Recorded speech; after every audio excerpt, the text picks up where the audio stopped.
Hello and welcome to Patchies. I'm your host Paul James. Today I'm joined by Matto Phillips. How's things, mate? I'm excited. It's the time-honoured Patchies. It's like Time-honoured. Christmas. It's Forget like the Christmas, Keighley's. but better. Yeah.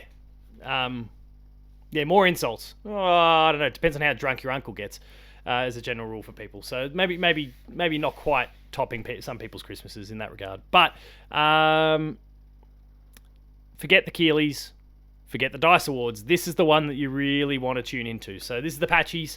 We're, I guess, a month into the year at this particular point. It's given us a bit of time to stew on some of the stuff that went on over 2024 and then start dunking on some people. So I'm looking forward to getting into it. Matto, we've got a few serious categories. Best Indie, Best LC, Best Game from Another Year. We've got our top fives in your case, top 10 games of the year in my case. But then we've got, I think, what everyone tunes in for, which is the ability to dunk on a whole bunch of developers, publishers, corporations, individuals, even some of the titles. We'll see how we go with some of the titles there. We're gonna have some fun. We'll kick it off though with those couple serious ones. I said, we've got Best Indie, we've got Best DLC, and we've got Best Game from Another Year. We'll start with Indie. Matto, what was your favourite indie game from 2024? Well, my favorite indie from 2024 was the only indie I played for 2024. And guess what? Totally worth it. Yeah. It was The Plucky Squire. So we're in sync straight away. That's my best indie of the year as well. I mean, it wouldn't even matter. If I played any other indie for the entire year, it would have come second. I had so much fun with that game. Story was great. Gameplay was great. Combat was great. And that is all. I want to see. All that matters, right? Yes. And they got a British person to do the narration. Brilliant. What's his name? Malcolm. Stephen Fry? Was it Stephen Fry? I can't remember. I think you're getting that mixed up with Thomas is Alone. That was Stephen Fry. I can't remember who we got then. I tried. I mean, such a good game though. Yeah, the English narration was good, and then just a great game. Like the 2D to 3D works really well. Having had a chat to the developers over the years, they were talking about how their only worry was that they think they had a really cool concept. Certainly was being received that way. People were really enjoying what they could see, but the downside was that they were worried if they were not going to be good enough as a 2D game and not necessarily good enough as a 3D game because they were having to kind of invest in both. But I was pretty happy with how they invested in both and created two pretty awesome. I say, what is it with indie games and coming up with cool names? Well, that too. Moonbeard. Moonbeard. Oh, yeah. What a name. Yeah. The coolest and monochrome beard. That was also quite funny. Comparing what they've done with Moonbeard though to what we also saw with Pothead in. Yes. Yeah, good. Yes. Not as cool as Pothead though, but a close second for Moonbeard. We've got to make those references whenever we can to our 2021 game of the year for both of us. No, was it your game 22. I reckon 2022. Because I know 2022, 2023 were both the same. 2024 were almost the same. Yeah. I say 2022. When did Death's Door come out? I feel like it was 2022. Did Death's Door come out? It was our 2021 game of the year. How was it? Was God of War Ragnarok 2022? That was a pandemic thing. Oh, but hang on. It was Xbox then and then PlayStation a bit after. So for you, maybe it was a 2022 title. Or it was no, it was really late. No, you squeezed it in before the end of the year because we did a review on it. Doug got us beers. We did. True. Yeah, 2021 then. Yes. Because we did a game review on it before it came out. Good point. Jeez, it's been a while. Holy shit. It's 2025, man. They're due for a sequel. Of course. But Plucky Squire in the meantime. It's good shit. And really hopeful that they stick with this. There are some minor gripes, but there's plenty of opportunities for them to fix that and then go again with the next game. Well, I guess if you didn't have something else, I would have kind of jumped in and spoken about my game here. So we'll throw back to you again now for Best DLC and Expansion. Best DLC or expansion. This is also the only DLC I played all year. Yep. Good one too, and that was Horizon Forbidden West Oh yeah. Burning Shores. I don't know if it came Good out pick. this last year or not. I can't remember. Best DLC from another year. Yeah. It was. The Was game it was last? 2022, so it came out 2023. Okay. Well, I don't think there was a lot of DLC that really appealed to me back in 2024 anyway. Off the That's top of fair. my head. Unless it was like something Smash Brothers related, which I don't care about anyway. But that was the only DLC I played all year, and it was good. I found it quite enjoyable, and all you bigger dickheads, hey dickheads, morons. Yeah, good call. No, I'm with you on that. I mean, yeah, it's a great piece of content. I really, really enjoyed it. And obviously, yeah, there's this one bit that's kind of riled up some of the grifters of the world, but they can get fucked. Grums will talk about you soon. But Rums is one of them. yeah, he's I forgot. Oh wait, hang on. Thank you for reminding me. looks like he's going to get a double shout out coming soon then. For me, though, the best DLC or expansion for 2024, I had a few options to work with. In terms of some stuff that had come out, we could reference Helldivers 2, but of course I've not gone back for that DLC since. Unfortunately, very much keen to. More on that game probably later. Final Fantasy 16 had some DLC. The Rising Tide one came out that year. That was right up there, serious contender. But I couldn't go past what Remedy did with Alan Wake over the course of the year. Oh yes, The Alan Wake 2 DLC. Both pieces of DLC came out that year. One was, I think, like a clear front runner of the two, specifically so the Lake House DLC, which was the second one, was kind of the better of those. The other one was a little bit. I mean, I enjoyed it. I think there was a lot to like about. I'm trying to scroll through my list here so I can get the title for it. The Night Springs DLC, which was kind of these three different, yes. probably hour and a half long stories focusing on different characters. Rose, Tim, and Jesse. Yeah, which was really, really cool. But what they did with the Lake House was so much better. More focused. I think the fact that it was more focused allowed it to kind of really shine a bit. So yeah, for me, that's my pick for best DLC of the year. I completely forgot about the Alan Wake DLC until you mentioned it. Did you? I knew there was some. Did you play it though? Alan Wake 2? Yeah, the DLC. Oh, not the DLC, no. Okay. It was the one thing I was meant to that play. Gives you something for this year, DLC wise. You won't regret it. Oh, I know I won't. Just like I didn't regret buying Alan Wake 2 last year. Yeah. It was my game. Yeah. All right, well, back over to you again then for the last of our serious awards for now, being the best game from another year. Right. So I played more games from another year than I played games this year. Yep. Which is not let's say an obvious thing because I found there weren't that many hyped up games for this year anyway, to be honest. There was some okay games. Like, oh yeah, cool, that's out.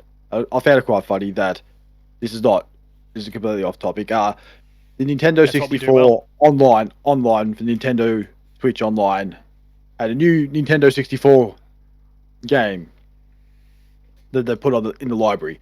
And I thought, oh cool, what's this game? It was Ridge Racer 64. I thought, the disappointment just kicked in. Ridge Racer 64. Ridge Racer. That's exactly what I thought. I thought, Ridge Racer. I thought that's just as underwhelming as what that guy tried to hype up people for. Ridge Racer. Kaz, you just didn't quite nail it. But no, I didn't play that because nobody else played that. I went for a tie this year because there were two games that I really enjoyed, and I thought I couldn't split the two. So my first one is Resident Evil 4. Yeah, okay. Which came out last year. And if I had played Resident Evil 4 last year, it would have made the top 5 of my game of the year. But I didn't. I played it this year instead. Good game. Good remake. Didn't play the other remake. But I had a really fun time with it. Wait, what other remake? Oh, Resident Evil 4. Oh, yes. Yeah, I never played the original, so I don't know. Oh, yeah, okay, yeah, right. The comparison, but so when you're talking about other remakes, I'm like, oh, you're talking about 2 or 3 or something like that. But no, I mean 2's better. I'm not going to compare, like, oh, this one's this one's that. Like, they're both different types of games. Yeah, I'm with you. Relax on that. And then my other one is a game I really wanted to play many, many years ago. Never got around to it until last year, which was Kenna Bridge of Spirits. Yeah, Good game. Really such a great good game. game. I couldn't I tell you really where I hope placed it in that year, but it was one of my favourites from that year. I really hope there's a sequel to that game because it really deserves a sequel. But it all depends on these days sales. Did it sell enough? No, but they're still an indie team, so like they've got that bit of creative freedom. I would actually be really interested to know what Ember Lab have been up to. Well, they haven't been shut down, so that's a good They haven't start. been shut down. It really That's always helped, I think, that they aligned with PlayStation for the game last time. It did obviously come to PC, and then eventually it came to Xbox as well. But though if you visit the website, the Ember Lab website, Steam, PS5, PS4, Epic Game Store, no sign of Xbox. So they're kind of not acknowledging it on their website. Seems They pretty also standard. have merch where they sell the little rot. Oh, That'd be unreal. $20. Really? Out of stock. Oh, you bastards. but it's from America too, so it's going to cost $40 to ship over here. Yeah, true. Wasted money. Why America? Why? Be like the rest of the world. You watch. Trump's still got to put a tariff on everything coming up. But anyway, that's a whole other thing. Welcome to the circus, people. The never-ending circus for the next 4 years. Well, there's someone on Etsy making them. Ooh. I'll keep that in mind. So yeah, they're awesome picks, and yeah, when it comes to Kenna, I would love to see a sequel. Don't know when it's going to happen, but I'd really like to see it, or just anything from this team. I mean, they're clearly super talented. So, and that was 2021 as well. Really? Yeah. It's taken me that long to play it. Then again, I haven't played Last of Us Part 2, and that's been out for 5 years. Well, that is the perfect segue then, because my best game from another year was The Last of Us Part 2 Remastered, which is a bit of a cop-out because the Remastered was a 2024 release. But if I want to get technical, I can throw it in that same sort of basket that we did with Fire Emblem the other year to upset Damo and go, well, it's also the best game I played from another year because, well, 2023, yeah, anyway, I had it in 2023 and was playing it then by the time it came out in 2024. But,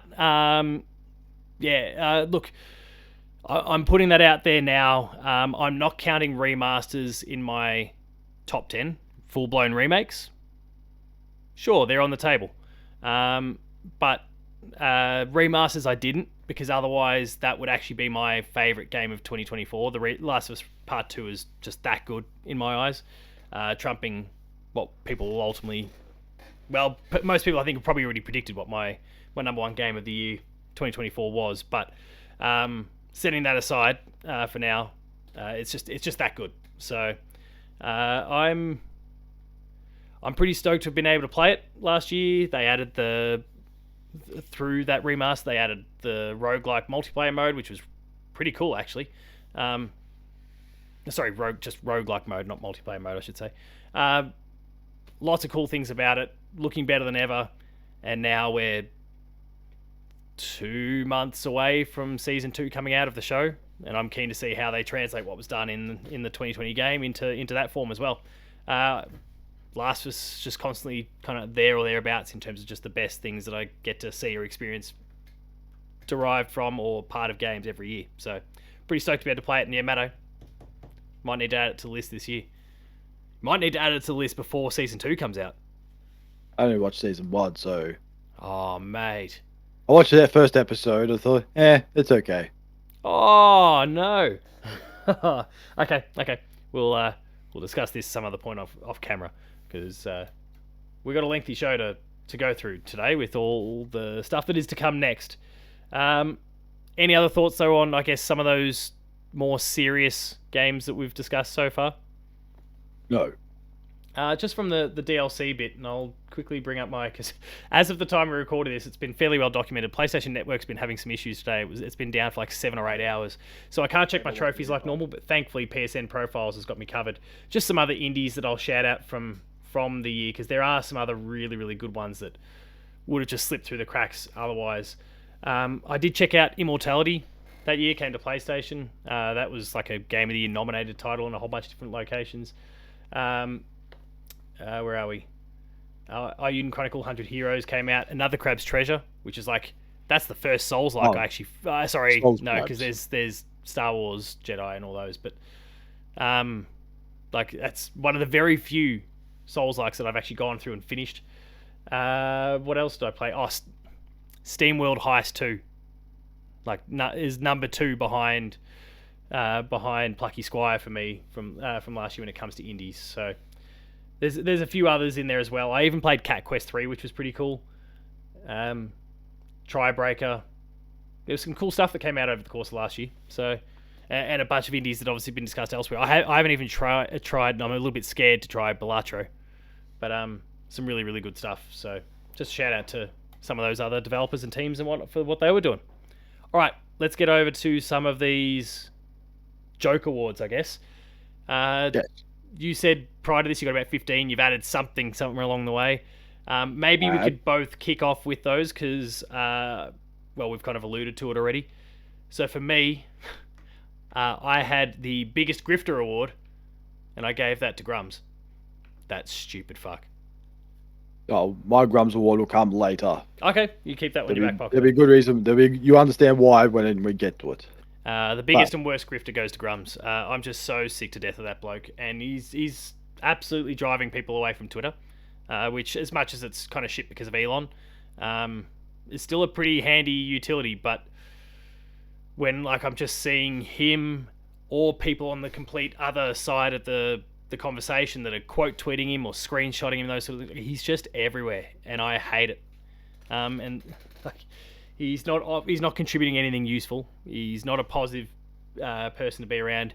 He can fuck off. Yeah, his game's going well too, apparently. Oh yeah, how much money is he stolen from people for that one? Yeah. Yeah. I don't want to give him any more oxygen. I feel like if I keep talking about him, my phone's going to hear it, and then it's going to start pushing Grums. It's just going to give you more Gums ads. Or Gums, whatever that dickhead's name is. Bleeding Grums Murphy. Oh no. Oh dear. Oh, shit. Ooh. What an awful person. All right, let's move on. All right, so I'll more uplifting this one. It is my first award is the best Pokemon game of 2024, and this game goes to Power World for best Pokemon game because, let's be honest, they did a better job than what Pokemon could ever do. And I played Shiny Pearl the other day. It's shit. I'm sorry, but I was just playing there, scratch my head going, this is the worst lineup of Pokemon I've ever seen in a game. And I haven't played Pokemon for 20 years. And I played this and going, this is rubbish. Yeah. And I could be playing like the worst of the Pokemon versions too. The Shining, Brilliant Diamond Shining Pearl remakes weren't exactly great either. They don't feel great. No. Even I played it. Like, they're the ones that are still all super pixelated, right? Like they're all chibi style still, right? Kind of top down a bit like the old Game Boy Advance, that sort of perspective. Like I said, still very top down and old school. Yes, I'm gonna say yes. If it's anything like the old Pearl and whatever the other one is, I'd say yes. Because like you said, you're asking the wrong person here about what I think I know what you're talking about, but at the same time I don't. I just need to double check. It is still like the bird's eye view, like the old Pokemon days. I'm trying to remember, like I'm looking at official screenshots from the Pokemon website, and that's not even how I remember them looking when I played. But it's legit. Yeah, either way, I wasn't crazy about it though. I'm not crazy about the screenshots that I'm seeing as well, but it's not how I remember it. I don't know what's I don't know what's going on in my head there with that one. But yeah, best Pokemon game. There was no competition last year, was there? They didn't put any Pokemon games out last year, did they? Yeah, Nintendo for a lawsuit. That's about the best competition that Power World had. That links then to my award, which is also going to Power World and Pocket Pair. I called it the Dash Gamer Award for stealing ideas. Oh, okay. for stealing ideas. I don't care. I'll take a clip. Come at me. So yeah, I mean, you kind of just alluded to it. They basically just stole the Pokemon formula. They stole the idea of the Pokeballs. They had to remove them. I believe they're like gone now from the game because of the patent infringement lawsuit that's going on at the moment. Good luck to them. Nintendo's coming after everyone at the moment, and mostly winning, except there's like some bar, no, shopping center or something, in, I think it was like some South American country, if I remember, that basically been going for 50 years, and like, no, you clearly didn't steal the name from. Yeah, I do remember it. Yeah, I can't remember what it was. I do know what you're talking about. Is it like a fast food joint or something? Quickly, I can't, or that could be something completely different. they sued a Costa Rican grocery store and lost. What was the name of the store? That's what I want to know. It was called Super Mario. Ah, so if that's the case, then Nintendo stole the idea from the Costa Rican Well, the supermarket name, there. yeah, because that Okay. supermarket's 50 years old. So they should countersue. Well, yeah, they attempted to stop a grocery store called Super Mario de San Ramon, or simply Super Mario, from using its name, but was unsuccessful. And yeah, basically they lost it because supermarket was named that 50 years ago, well before Mario was ever a thing. Well, not 10 well before. years. You're starting to get 10 pretty old years. now, but yeah. Yeah, 10 years. Did it turn 40 this year? For old Jumpman. Yeah, I don't recall. Jumpman. But anyway. So, yeah, cop that, Dash. Back over to you. Alright, so my next award is your game was so good, we're shutting you down award. Oh my god. So this goes to the studio that made a really, really good game and then got shut down. That is Tango Gameworks. Oh, it's not where it is not their fault. It is Xbox's fault. But it is good to see that someone else picked them up so they can make Hi-Fi Rush 2 and rub it in Xbox's face. Yeah, hopefully that works out. My worry is that it's going to be rubbish, but we'll see what happens. It's just, they just lost the magic or something. They lost too many people, or it was a flash in the pan, it worked once and then not again. That's my worry. But yeah, otherwise it's a pretty good one. I did have something kind of along those lines. Oh, it was the biggest publisher that hates developers, Microsoft, because they just shut down so many of them. Very good. I like that one. But oh no, your game sucks. Oh, we're gonna shut you down. Oh, your game's good. We're gonna shut you down. Yeah. Oh, you're not. I don't care. We'll just shut you down. Oh, you're not part of Xbox Studios. Oh, well, we'll shut you down too. Buy you and then shut you down. I'll come up with something then that's not. Well, I suspect this game's going to cop a clip from you as well at some point because it's low hanging fruit for the both of us. But I think about this game and it's 10 days on the shelf life that it had, and I think of a meme that I saw, or like wasn't specifically around Concord, but it works very much for Concord. Have you seen that Sailor Moon meme? So I've titled the award but you didn't do anything award. Because it's like I can't even remember the character, the guy in like the suit and the hat and shit, and he's like, my job here is done, and then Sailor Moon's responding saying, but you didn't do anything, and that's Concord. Concord gets that my job here is done, but you didn't do anything award, because it went, and it certainly did nothing. 700 players, and I when I scrolled through looking for some other, I guess potentially some ideas for jokes. Nothing trumped my idea of that particular one, but then I was seeing some good ones about. There was some guy who bought the game, tweeted out that he bought it. Someone had responded, had a bit of a crack, that it was, well, why'd you bother doing that? It's like shutting down tomorrow. He goes, and then somehow GameStop's social media got involved, and they're like, yeah, how bad. And then the guy's responding, I bought it from you. It was this whole thing. I'm not doing a good job of kind of describing it, but it was good to see even GameStop was getting involved in the whole thing. But yeah, Concord, shit for release, went nowhere, but certainly provided some good material, and it also cost Sony $400 million or thereabouts. Yes, and that I'll jump on that, and I will give what I call the Carrot Award, Oh yeah, good. which we I did thought that'd come talk back. to, which we did talk about with the Concord thing. Which yes, is also for Concord because we compared. Well, I found something on the internet that compared a carrot to Concord, which I will repeat again. So the price of a Oh, you got carrot, it. Good. 25 cents. Concord, 40. So that's guessing that's American or US, give yeah. or take US. Production time needed. The carrot, 2 months.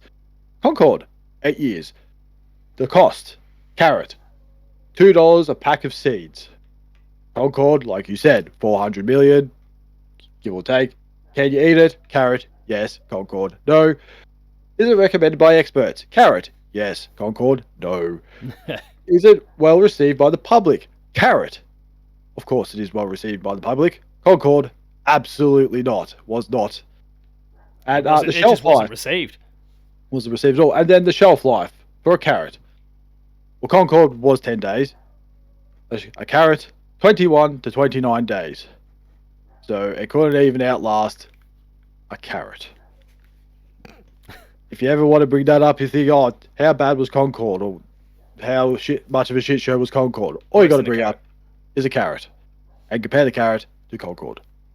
And that is the biggest, that's the difference between Concord and a carrot. I did Therefore, the see Billy that Bob. one when I was kind of trying to come up with when I was looking around to see if I had any ideas that would beat my one, but I figured you might go with that, so I left it alone. Glad I did. Well, my next one then is the best small business award, and that goes to the whole video game industry because it shrunk by like half over the yes. course of last Yes. year. It's kind of making light of a really awful situation. So many people lost their jobs. The industry In is North now getting America. so small. Just say North America. Yeah. Say Japan seems to be fine. Japan seems to be fine. Europe's still copping a bit of a hammering. America's copped it the worst. Or North America, full stop, is copped it worst. In fact, pretty much everywhere except Japan is kind of copping a bit of a reaming at the moment. But and even then, they did lose Tango because of Microsoft. So, best small business award goes to the video game industry because it's basically a small business now, thanks to all the jobs that were lost. Good one, video game industry. Yes. Really caring about the people. Well done. Back over to you. Back over to me. So I've my next award is... I've got 4 left. Oh, because of some of these I've double got ups, 1, so. 2, 3. I still got 11. Oh no, sorry, I got 5. 5. All right. So my next award goes to the 124th Best Game of the Year award. As I think you and I know, Yep. goes to Black Myth Wukong because we'll try to figure out why the hell it was in the list of Game of the Year's awards at the Game Awards.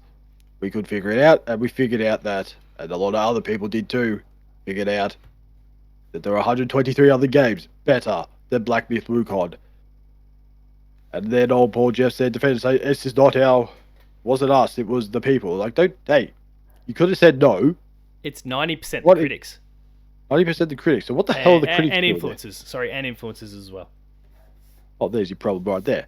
Don't listen to influencers. But the key is it's not the public. Like, it's not like, sorry, when I say influencers, I'm talking about like more YouTube content creators and those sort of things. Like, I know. Like Skill Up, for example. Like, I'd totally respect Skill Up's opinion. And there'll be others that I'm sure would be in that boat that Geoff had also brought in too. But yeah, just to, I guess, make clear what the sorts of influencers I'm talking about. He's not getting Grums to do it, for example, even though Grums is a significant influencer over really shit people. He's not an influencer, he's a flog. You got to understand these two categories. Well, he is an influence though, just on the wrong sorts of people. Oh god, it hurts my brain. Even just saying the word Grums, whatever his name is, just hurts. Yeah, I completely forgot about him until you said it about 45 minutes ago, and then I'm like, oh yeah, that guy. I knew I forgot someone because I just completely blocked him from my mind. Gigantic shit stain. And then after this, he'll be blocked again until he does something incredibly stupid. Which, to be honest, is predictable. It's going to happen. Next couple of days, I'm sure. My next one, I've already dunked on him once, and I'm going back to the well again. I might even do it for a third time as well. Best new third-party publisher, Microsoft. Oh yes. Because obviously, if you keep in mind, the year began with like all the rumors about the games that were going to be jumping ship, and then they had their little podcast with Phil and Matt Booty and Sarah Bond, where they eventually kind of we're gonna there's about 4 games and we'll talk about them soon, and then they all basically leaked straight away. This was like end of January, start of Feb, where all this stuff was kind of coming out, and we were learning about Pentiment, Sea of Thieves, and Grounded, and Hi-Fi Rush, all jumping ship and coming across to PlayStation and Switch, or some of PlayStation and Switch for the various different games. And now, obviously, flash forward 12 months, and we've learned about Forza, and Gears trilogy is supposedly a thing and going to be coming to PlayStation. Fable's supposed to be coming. Phil got asked about Starfield, and he's like, no, there's no real reason why we wouldn't. They haven't announced it yet, but like, this dam is about to crack open so hard. And it all started in 2024. So the best new third-party publisher, Xbox. Very good. That's a very good award, that one. I approve of it. My next award is the Most Improved Award.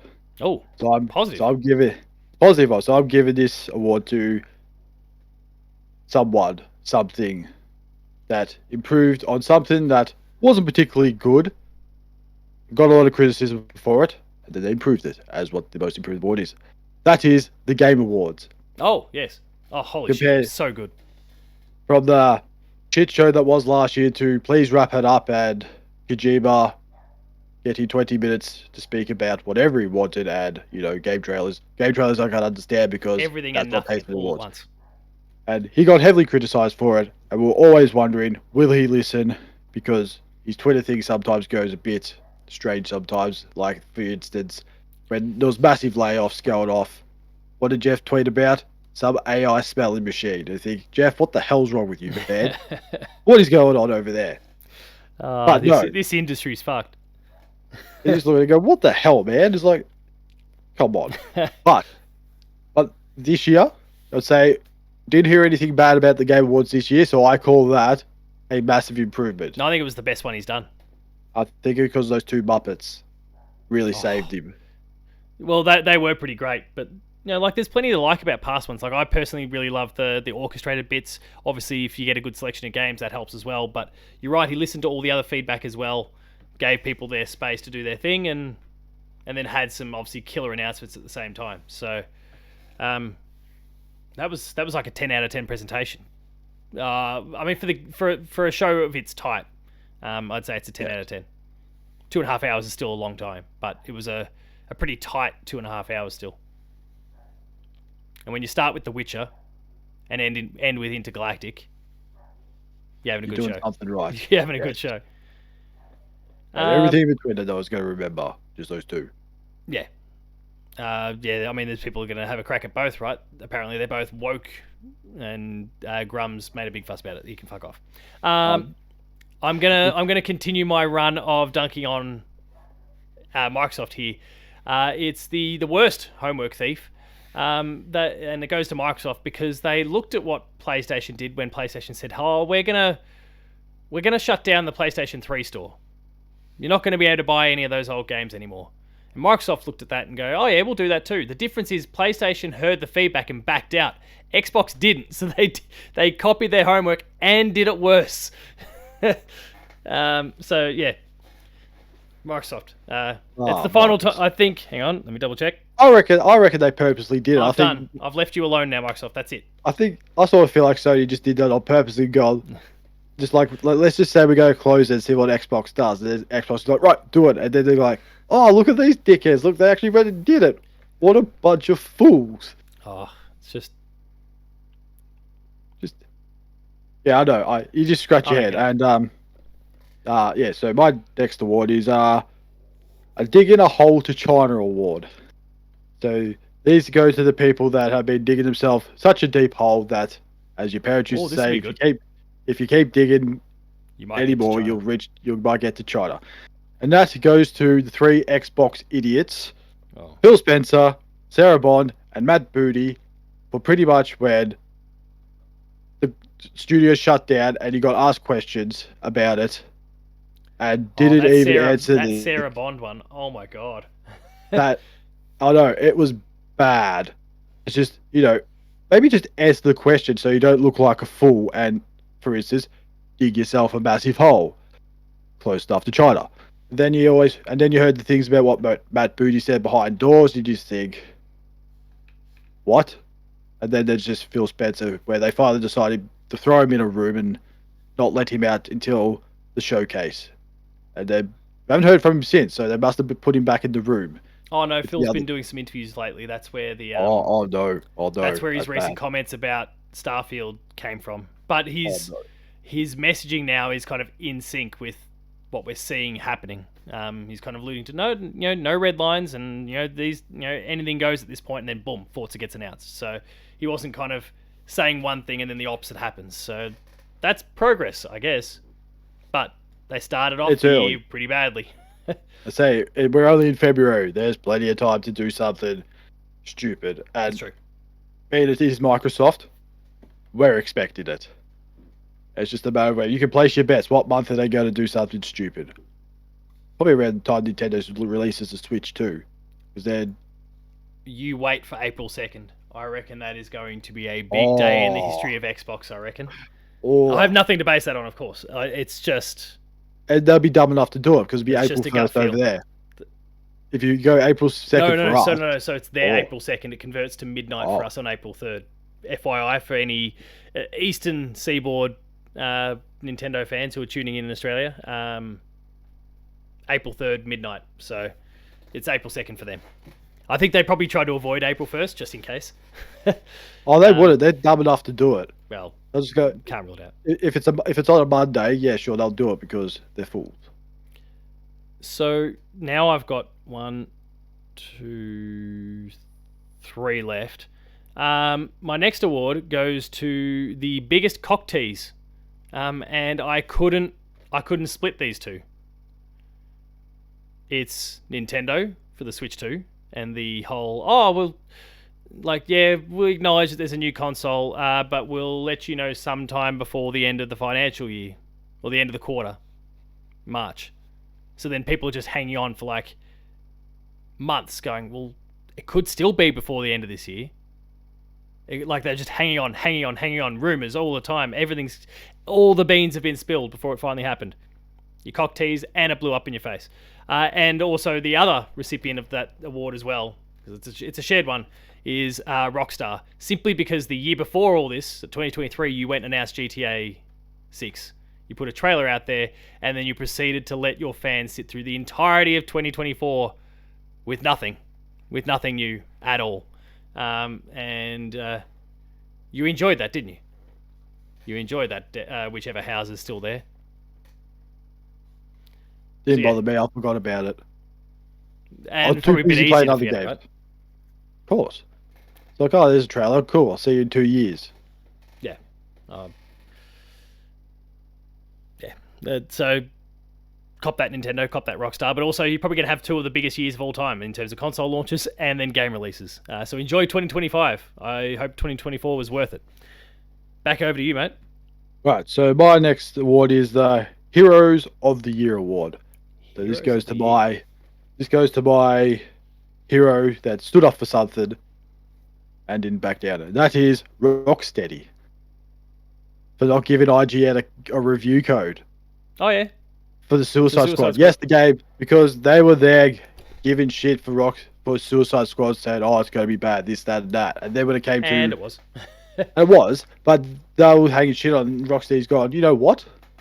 We're not going to give you a code. And then they got upset about it, go, "Oh, they didn't give us a code, this, that, whatever." It's like, yeah, no shit. I wouldn't give you a code either if you were just hanging shit on us. Well, yes, delays, the game looks bad, this, that, whatever. Yes, the game was bad in the end, and good on you, Warner Brothers, for thinking, oh, it's a failure. Of course it's a failure, because you know why? Online games don't work. People don't care about them. If you need some peace of mind, they have announced in the last 24 hours that they're going back to the well on Arkham now. So we might get a real, like, Rocksteady's going to go back. They're going to do Arkham. They'll do it properly. Well, they're going to go back to Batman, I think. I can't remember the exact wording. But Well, They're is going that back to Warner single Brothers' player choice? and presumably Well, Batman. good.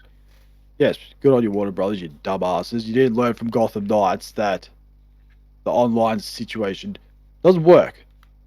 And anyone can tell you that. Any gamer can tell you that. Just go, oh, it's going to be an online game. Everyone's just going to go, no, it's not going to work. You're probably going to fail. And it did. Voila. What a surprise, you don't say. Well, speaking of online games, my next award goes to, is called The Biggest Blink, because PlayStation blinked over the course of the year. They launched Helldivers 2. It was going great. They then decided, kind of weirdly, considering it was post-launch, to go, hey, to play this on PC, you have to have a PSN account. And they did that. And the masses lost their shit because they've been playing up. Fuck those people, by the way. But anyway, unless you're one of those people from certain parts of the world who, for some reason, I don't even know the hows and whys, but for some reason can't get a PSN account, you're off the hook. Everyone else can, fuck off. But they, for some reason, brought this policy in.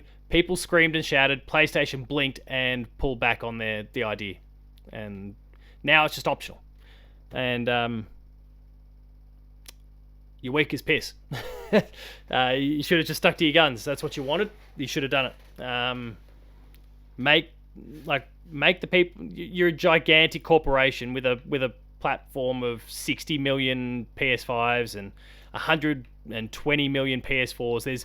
You've got a gigantic consumer base. You could just strong arm people over time to get them to play ball. But you didn't. And look, ultimately it probably worked out for the best for Helldivers that they didn't, because those numbers cratered and then there was a slow build, and of course that big DLC drop has really salvaged the game, and it's going really well. And I suspect had they not rolled over, maybe that wouldn't have happened.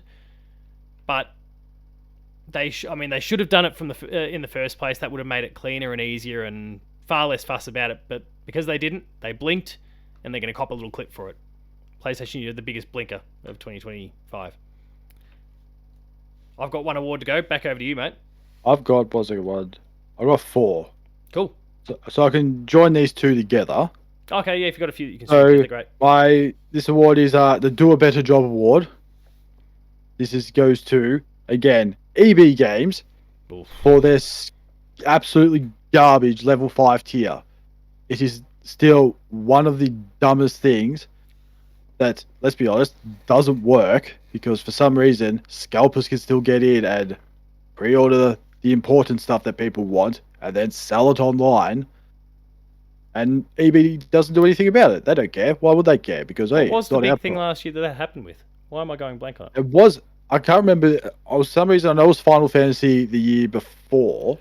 16 and the expand. Yeah, because I was one of those that missed out, and I missed out by there was just a matter something of days. This year. There was something this year. I can't remember what it was. I don't know if it was really important or not, because I'm trying to think of all the games that came out. I can't remember if it was Xbox. Look, there was something. I am kind of. Was it Alan Wake 2? No, was it? No. There was something. I can't remember what it was. I just thought the same thing. I think everyone got pissed off about it too, because when it got, was it? No, it wasn't could it be PlayStation 30th anniversary stuff? I know that's the not 30th anniversary, yeah, it was. Yeah. Where same thing, they just sold out all of a sudden. Then what happened 30 minutes later? All online, eBay, whatever other stupid online Facebook marketplace, I don't know, I don't go on there. But it was an absolute outrage, and I would be pissed off too for that case, because you're putting it behind a wall where for some reason scalpers seem to have easy access to it. Yeah, which is annoying. It's not fixing the problem, and it does leave me like their various policies do leave me a bit worried about the Switch 2 pre-order situation. Nintendo reckons they've got some sort of solution for scalping. I don't see what that is unless you're asking people to go in-store to pre-order, which they could. They could force EB to do in-store pre-orders only, but I don't know how successful that'll be. The whole thing was a joke. Yeah, it was the PS5 accessories and all that. Thank you. Big shout out to Drew Agnew from the House of Mario, who provided me I paid him, but he had a spare anniversary edition normal old DualSense and sent it over to me. It's nice to not miss out, but holy shit, yeah, the ordeal, like, that was a ridiculous ordeal. And their site couldn't hack it as well, just the demand caused it to crash, which was part of the problem as well. But that, I don't understand. They don't learn from like previous Console years, launches like or console launches. anything. But even around, I remember, what was it, Christmas sales as well, where they had like the hourly like drops. I remember one time it crashed badly for one particular game. I don't know what it was because I tried to get it as well, and it just crashed. Never got it. Same with like those stupid Nintendo Mini things. Crashed every time. And even that wasn't probably not as big compared to the PS5 Classic Edition Pro, whatever. I wonder why they're going out of business. Oh, there's many reasons why. And it comes to the next award for the dumbest thing I've seen all year. Also goes to EB Games for their stupid EB World Plus membership. Oh. It is one of the dumbest things. Like, I got given like a piece of paper for my pre-order I got the other day. I knew what it was. What'd you pre-order out of interest? I'm not telling. We'll find out later. Okay. No, I sounded really aggressive. They're like, nah, not telling. No. You'll see Monster Hunter, right? Yes. Yeah, there we go. Of course. Of course it is.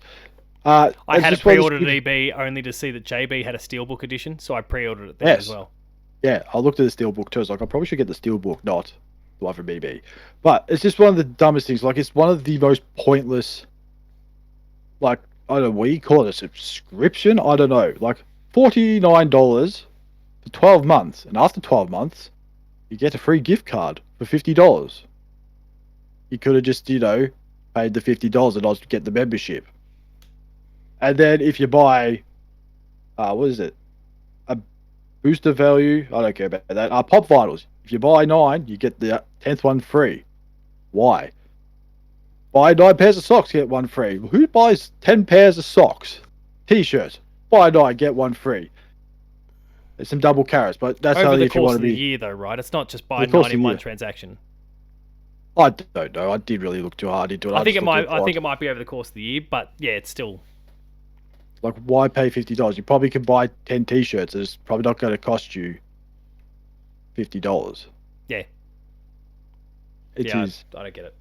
I laugh if you want to at wear it. your brand, you could probably just go to some of those T-Furies and all those sorts of places online and get not the same design, probably not to the same quality, but you can get the thing you want and you Something can rep your favorite brand and you'll be fine.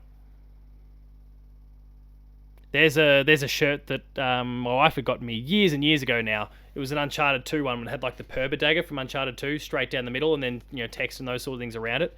Now, it's taken a hammering over the years, but I still wear it. It's like 6 or 7 years old.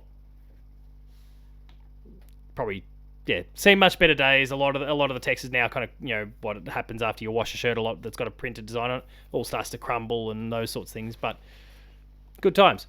Didn't need to buy it from EB. All right, so you've got 2 more now. I've got 1 more. 3. We've got 3. Oh, you got 3. 4. 4, sorry. We've got 4. Oh, geez, you just keep turning them out. All right, I'll get my last one out of the way, and then we can just power through yours. Right. It is the most mind-rotting topic of the year award, and it goes to all of the dialogue around Sweet Baby Inc. I just don't want to hear anything more about that company. That's the consultancy company. So this is where Grum's really, really kind of fired up and kind of got his start. But Sweet Baby Inc. is a team that's worked with PlayStation on a whole bunch of stuff. Like, you'd notice it. Like, regardless of what side of the political fence you sit on, you'd notice something like Spider-Man, for example, has a lot of representation. It's all very DEI focused, and they're gigantic advocates for equality and all sorts of human rights being represented within different forms of media. And there's a lot of game studios and companies that have employed their services for consultancy, just for anyone who's watching and listening to this. Consultancy, not to make the game. They ask for their thoughts, they then choose to use them or lose them. But for some reason, there was a string of games kind of back to back to back that had Sweet Baby Inc. involved, and the right-wing nut jobs like Grums cottoned onto that fact, and it just launched this gigantic thing that then, for me, that I guess kind of hit its worst when it impacted friend of Player 2, friend of me, friend of Dev Diary, Abu Bakar Salim. Tales of Kenzera Zhao, which is an indie I totally forgot to acknowledge before when we were talking about it. It's one of the absolute best of last year. But and on House of the Dragon and all sorts of things. They kind of came after him because they were claiming his game was woke, and that Sweet Baby Inc., because they were kind of credited in there, they were responsible for the whole thing, ignoring the fact that, and they were all claiming, oh, it's, the protagonist's black, and it's DEI, and it's this, and it's that, and Sweet Baby's done this, and then you realise that the guy who heads the studio, Abu Bakar Salim, is black, and it was about a young black kid, and it was then meant to be a kind of reflective piece on his own thing, and it was a way for him to kind of get his grief out there about the passing of his dad. There's no DEI about it all. It's like, sure, they consulted that team to make sure they, I don't know, didn't get any incorrect facts about certain cultures or whatever they were representing. But no, it was about a black guy and his experiences as a black man, or as a black child specifically, and kind of and then it just kicked off this bandwagon. And Matto, you've still got access to the Player 2 YouTube backend. Like, if you were to look through some of the comments, you'll see someone there's like a comment there. I don't know if we've deleted it now. Oh, I'm not even on the right YouTube channel at the moment. That there was like some guy when we were doing a pretty good job of getting the hype checks out there, that was just like mocking whatever the game was and referencing Sweet Baby all the time. Like, it was pathetic. I just didn't get it. It was, how hyped are you for whatever game? And this guy just starts ripping into Sweet Baby in the comments. Fuck off. And it was just the worst topic for the entire... I just got so quickly tired of the bullshit that came with it. So, yeah. Anyway. Moving on from that, because it was... Oh, hang on. I think I've just found it. It was about Tales of Kenzera Zhao. How hype are you? 0. Also, and then he's kind of put some little musical notes to kind of indicate that he's doing it in the song. Sweet Baby Inc. BlackRock, Sweet Baby Inc. Oh, BlackRock, Sweet Baby Inc. Like, oh, just fuck off. People are shit. People are really shit. And it just highlights their lack of intellect as well. But anyway, that's my last one, and I wanted to rip on any of those people one final time. Fair enough. Matto, finish us strong before we jump into our top 5 and then top 10 games of the year. Alright, so my next one is the funniest thing of the year. So this is the award for something that I laughed numerous times about because I thought it was absolutely hilarious. And that goes to the people bombing Phil Spencer's camp in Fallout 76. Yes! Because, let's be honest, if there's anything you want to retaliate on and not be abusive about it, go find whatever. Go find it in a game that's something that is dedicated to one person and just bomb the shit out of it constantly. Absolute pure gold. To anyone that went and bombed his camp, well done. He has come out and said that he was actually getting bombed well before all of this, but I like how often it was and how the narrative built around that whole... I don't care if it was ever before, it's still funny. I don't care if it was before this whole closures and all the stupidity that he did for it or whatever, it's still funny. I don't care. It is hilarious. And guess what? Can you do anything about it? Probably if you're Bethesda, but why?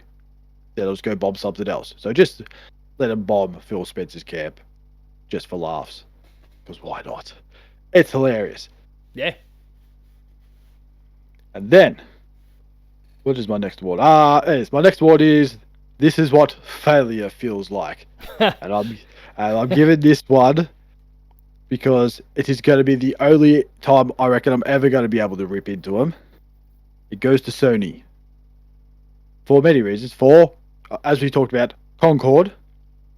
Remember that game, Rise of the Ronin? Because no one else does. Yes. They're forcing us to try and do online gaming, which clearly no one cared about. And of course, Bungie, which is still, to this point, an absolute shit show. Yeah, it's pretty rough actually. Pretty rough. It's pretty rough. But like I said, like it's the only time I'm ever going to be able to rip into Sony for doing something bad because They're they've usually been pretty. doing. They're usually pretty good about it. And then my next award is the most gullible fan base, also PlayStation fans, for one reason only. Couldn't afford a PS5 Pro. But the 30th anniversary comes out, PS5 Pro. Oh, I just found some money out of nowhere. I could buy that. It comes in Unfortunately, grey. comes in grey. I can buy that. Unfortunately, all the scalpers took it, but it just all of a sudden people are outraged. Go, oh, I can't afford $1,200 for this PS5 Pro. PS5 Pro 30th anniversary comes out. Oh, I could afford that. They get upset because all scalpers go. Fair enough on two for scalpers taking it, but it is quite hilarious to think that some people complaining about being too much are also the same people who are all excited about purchasing that PS5 Pro 30th anniversary edition, which I just find funny. That's it. It's No, the no, only it's the totally fair. only time It was very hypocritical. it is. This is probably the one and only time I can ever rip into Sony. I'll take it. And then finally comes to my final one, the Idiots of the Year award. Oh, idiots. Idiots. Well, not one this time, multiple. Of course. I'm going to say his name one last time. Whatever his name is, Dickhead Grums. Grums. Grums, we know already. We don't have Set to it go up, yeah. any further about it. Bigoted idiots. You've also explained that too. Same with that game. Dragon Age of Veilguard as well. They'll complain and having an uproar about that. It's a game. Relax, people. It's not real. And these are probably the same people who play Mass Effect to have sex with aliens. Oh, that's normal. Sure. That's perfectly normal. But no. Because And it's they not. all would have said, and you know, I guess more on the game coming up, but they all would have said Stellar Blade was their game of the year. Yeah, of course. Because they're just ogling tits. Or But then Black they Myth Wukong because it's a. Is it a monkey? I'm not entirely sure. It looks like a monkey. I'm not quite sure. Yeah, quite there's, sure there's kind of the dude bro beard, neck beard I sort don't of know. group within that as well.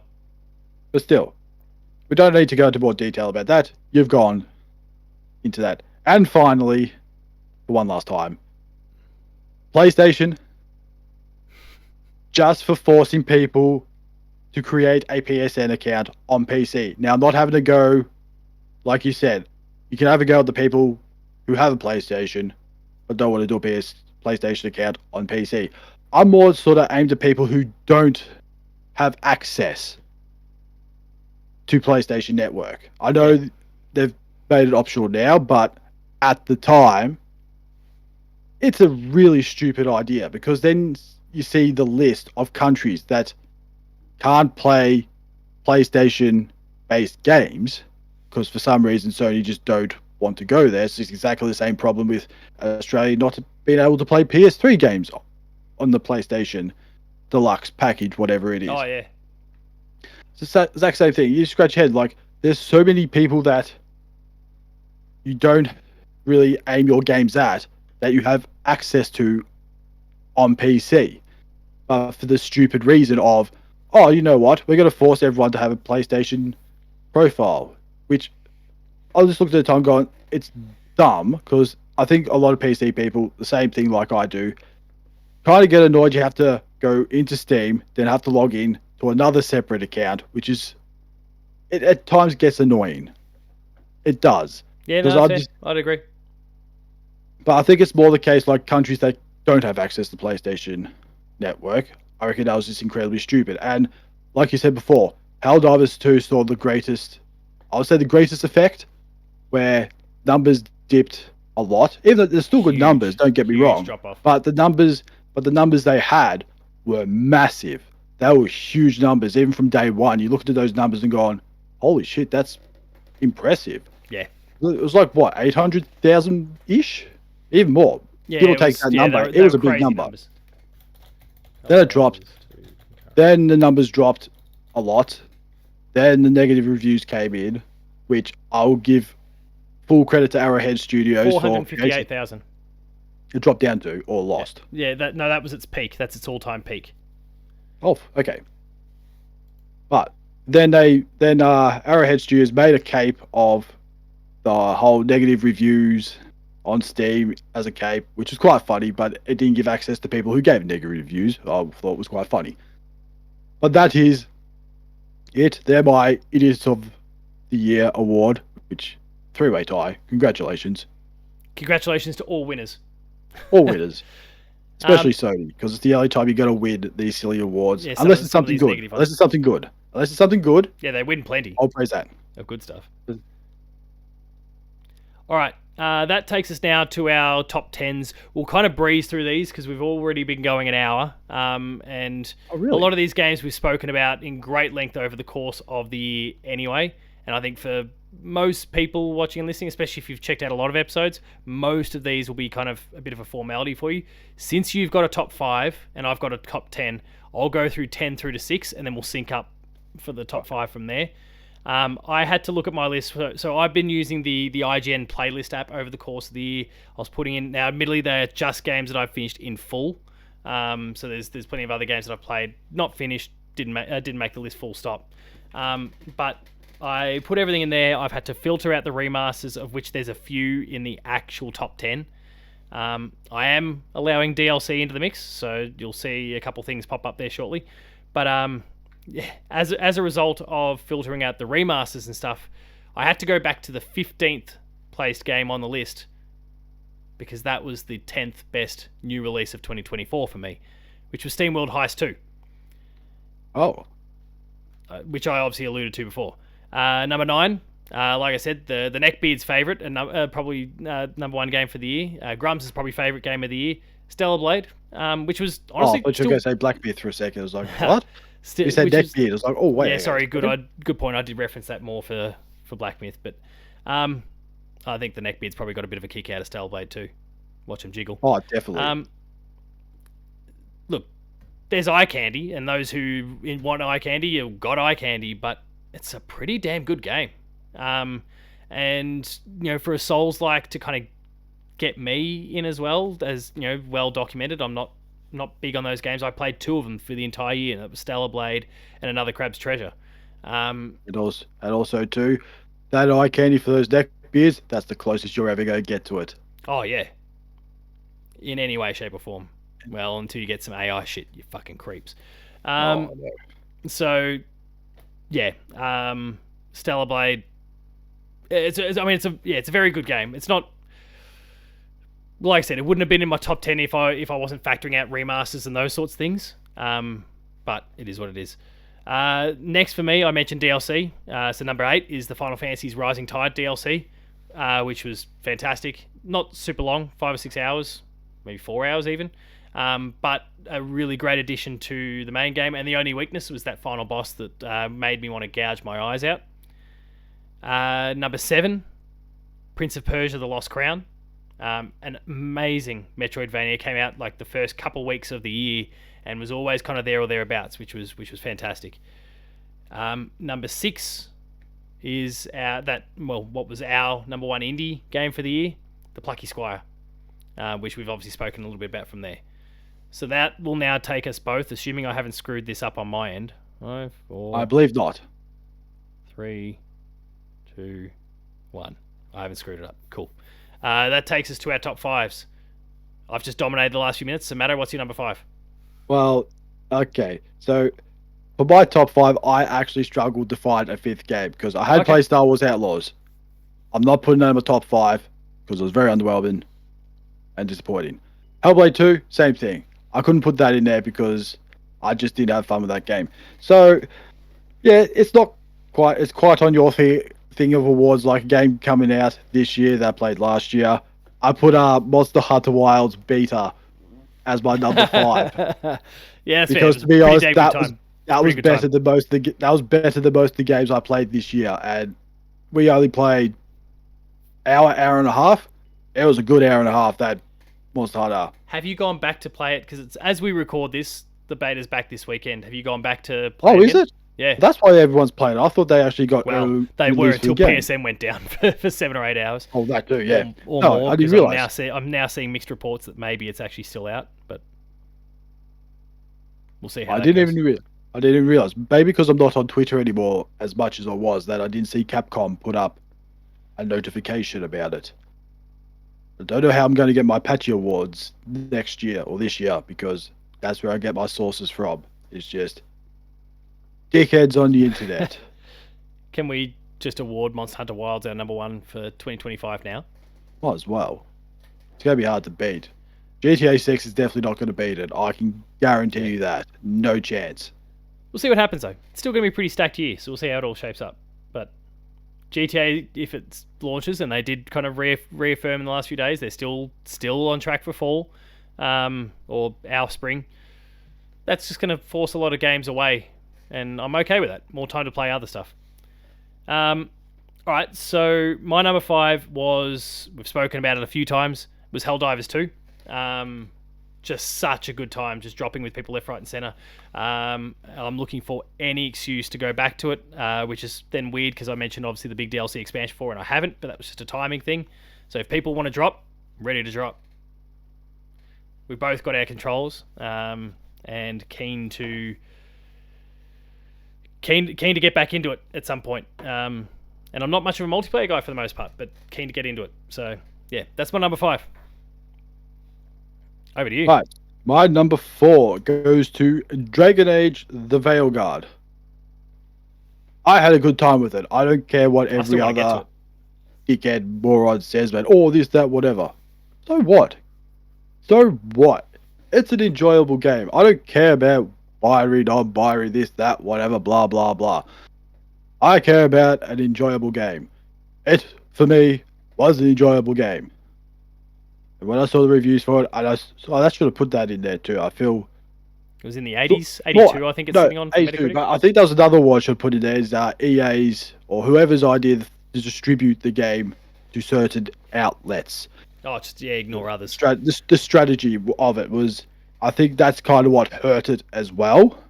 I feel like it could have. I know people like EA's like, oh, it's sold badly. It's like, yeah, the only reason it's sold badly is the way you distribute it to outlets. I'm not having to go at the outlets. It's just the way they did it. No, I'll abstain from putting my thing in there because I'm obviously an editor for a Metacritic accredited website that didn't get access. You were not in that position, so I'll let you speak your mind.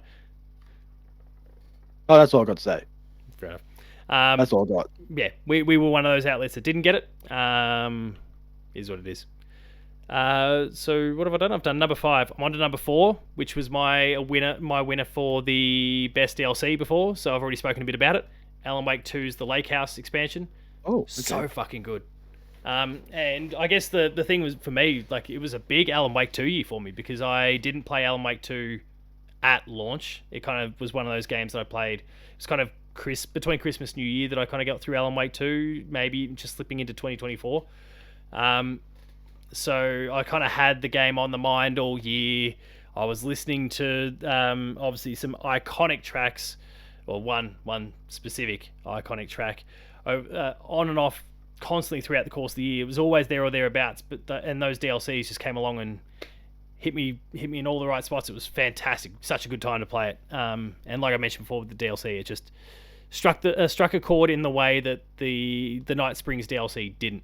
Not that was bad either. It's in my top 20 if you want to count all of the remasters and stuff. It actually it would have been my 12th game on the list when you factor out all the remasters and stuff. So even that was really quite good as well. But Lake House was next level good. So that's my number 4. Right. My number 3, Plucky Squire. Yep. I don't think we need to say any more about it. We've spoken about it as our best indie game of the year. I've got nothing else to add on to it. That's fair. My number 3 is Dragon Quest 3 HD 2D remake. Love some Dragon Quest. Love a HD 2D title. They brought it together in the right pairing. It plays like a treat. Nice and nostalgic. Lots of good quality of life features they added to make it more accessible for those who perhaps don't want to go through the grind. It struck a chord with me again, and it was awesome to get to play. And I'm very much looking forward to 1 and 2 that will get the same treatment sometime this year as well. They're going to be a bundle together, and it's weird. Like Dragon Quest 3 is sequentially story-wise before 1 and 2, but yeah, keen to, I guess, get that Erdrick trilogy all finished and playable on my PlayStation. It's gonna be good. For now, part 3, fantastic. Back over to you for your number 2. Number 2. Number 2 is Indiana Jones and I think the Great Circle. The Great Circle. I haven't finished it yet. I'm probably not even that far in because I've been having far too much fun Just going being on track, right? being an archaeologist.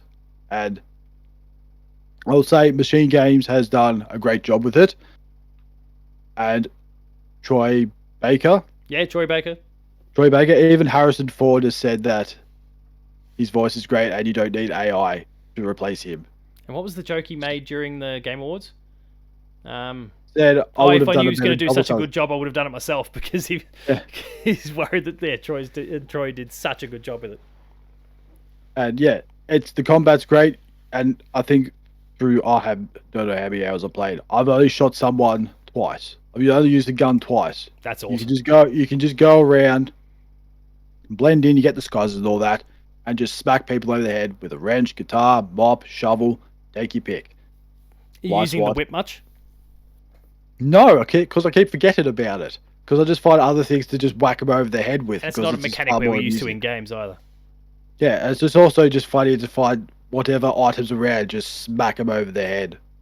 It's just funny and satisfying. Not as funny as Bob and Phil Spencer's camp, but it's the second best thing. Oh god, I've just realised I messed up my list. I haven't updated. Oh no. I hadn't updated it to feature.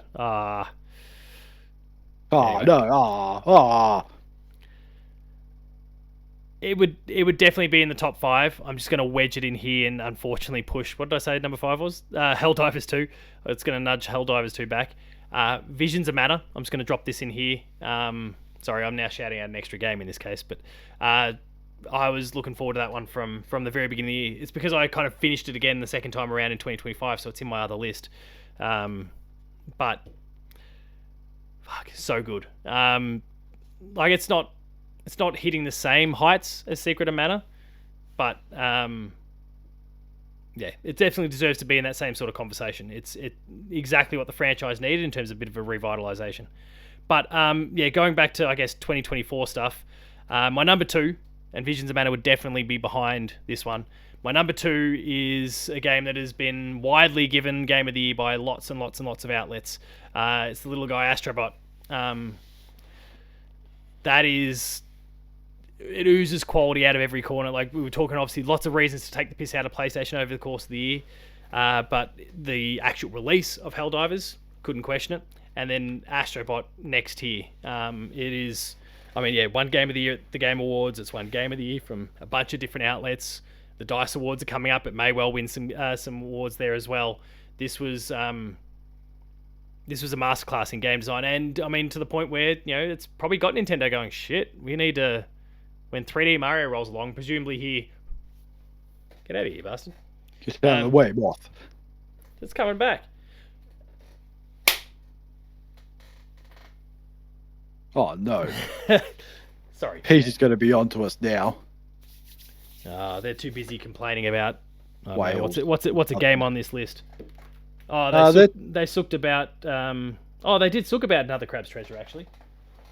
It's not a real crab, but they got time to complain about it other than throwing soup on a pitcher and gluing themselves to a wall. In my opinion, they should just leave it there. But that's just me. Go figure. Have you played Astrobot yet? No, I have not. I look forward to that being your best game from another year at the end of this year. Whenever, 2030. I don't know. Oh yeah, 1 year, maybe at the end of this year, but yeah. Maybe one of these years. Certainly sometime. Like I said, I've got a backlog of games I've got to try and get through first. That's could be on there. I don't know. Back over to you then for your number 2. My number 1. What number 1? Sorry, that's right. You started there. Yes.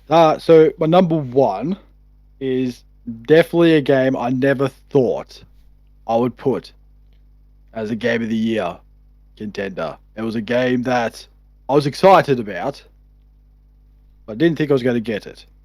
Then I did.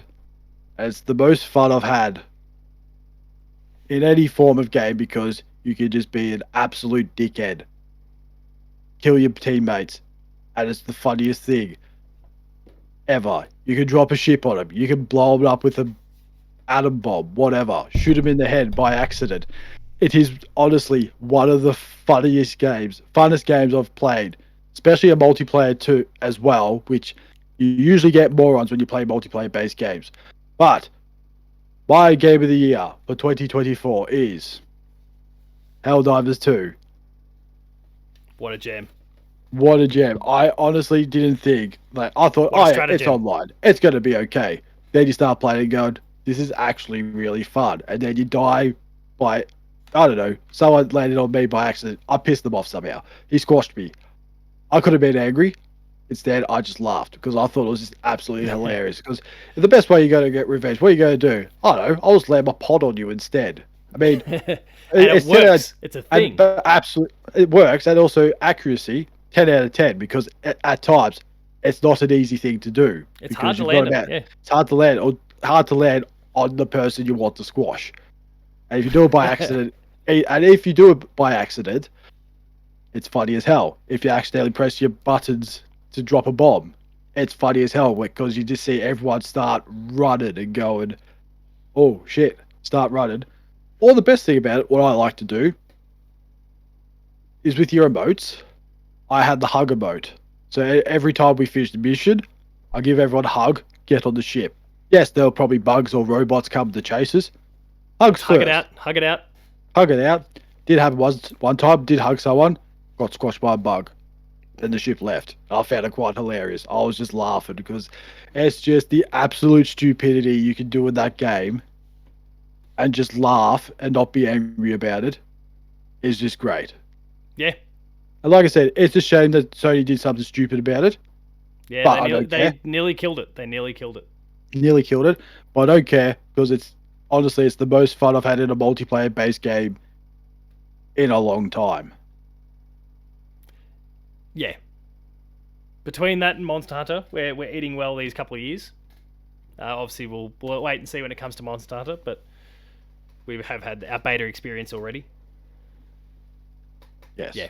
We're not the biggest of multiplayer guys, but we found a couple of gems in the last couple of years. That said, for me, my number one is the single player experience. It is probably an unsurprising answer for most people who've listened to this show. Final Fantasy VII Rebirth is my game of the year from 2024. And yeah, it's. I mean, I mentioned remasters, remakes, those sort of things. This is just this weird blend of a remake with a brand new title. The way it kind of has spun off from the original source material, yet still remains true in a bunch of areas. The gameplay is awesome. They really tightened up the way they did side quests and that sort of thing. They didn't get too carried away with things and kind of made sure that, a bit like The Witcher 3, they were really meaningful side quests for the most part. They're bringing in card games that are actually like super engaging. Again, like this is I didn't mind Horizon Forbidden West's Machine Hunter. No, Machine. Oh, the chess type game. But like what they did with Final Fantasy VII Rebirth was just top tier. Like, I would love, a bit like what happened with Gwent, I would love to see a dedicated spin-off game. So it's I've got to give them credit. They absolutely smashed it out of the park with what they did with Queen's Blood. I highly encourage anyone to go check it out if they haven't already. It's a system that really, really works super well. So you've gone back to back Final Fantasy Game of the Years. Yes, 16 the year before, and then 7 Rebirth now. At the moment, there's no Final Fantasy game slated for 2025 that I'm aware of, so we might be safe. What was my 2023 game of the year? That would have been Final Fantasy. Oh, sorry, 2020. Two? Yeah, 2022. God of War Ragnarok. Oh, you're going back and yeah, that would be Ragnarok. No, I know, because we both said the same. Oh, okay. That was both our number one, and then the year before that was Death's Door. Yes, and then 2020 would have been The Last of Us Part 2. I can't remember that far. I don't even know what they put for 2020. I would have gone Last of Us Part 2, or Final Fantasy VII Remake would have been second. Ghost would have been in there. Fuck, that was a stacked year. Anyway, we've been talking for getting desperately close now to an hour and a half. So thank you everyone who's tuned in. Matto, any final thoughts on the various games we've discussed today, the various awards, etc.? No, I'm pretty sure we've covered all our awards. I can't think of any more silly awards to throw on top. We'll see what the games industry can throw at us this year that we can take the piss out of. There's already a few ideas earlier. I'm going to try and do a better job of like when something happens, making a note of it, because I'll admit, I'm the same. An hour before the show, I'm going, no, actually, what happened? No, there was another award I had. I forgot to write down. The Worst Parents Award. It goes to the Academy Award winner that thanked his parents for not letting him play video games when he was younger. Oh. Don't know what the parents' names were because it's not the guy's fault. It's the parents' fault. I just thought that mistakes were made. Like, mistakes were made. He won an Oscar, but hey, mistakes were made. Yeah,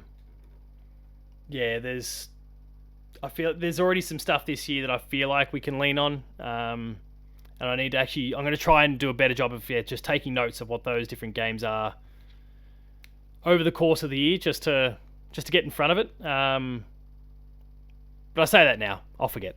So we'll see what happens. All right.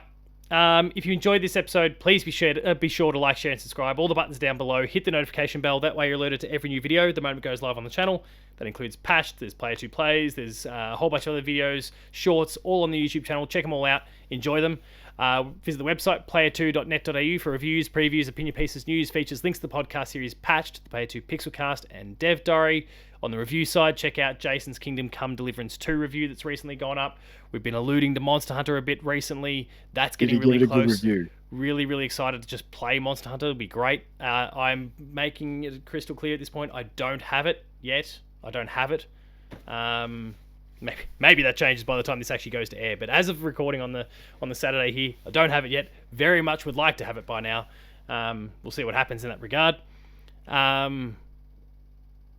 But yeah, go check out all the various different reviews.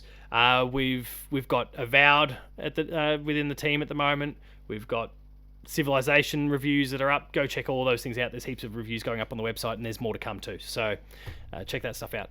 We're on Patreon, patreon.com/player2au, kicking a few bucks, lower tiers, early access, higher tiers, monthly episode exclusives, and finally there's socials. Matto _Phil. Paul James Games for myself. The website is player2au. And until next time, thanks a lot for watching. Fuck you, Grums. And we dropping?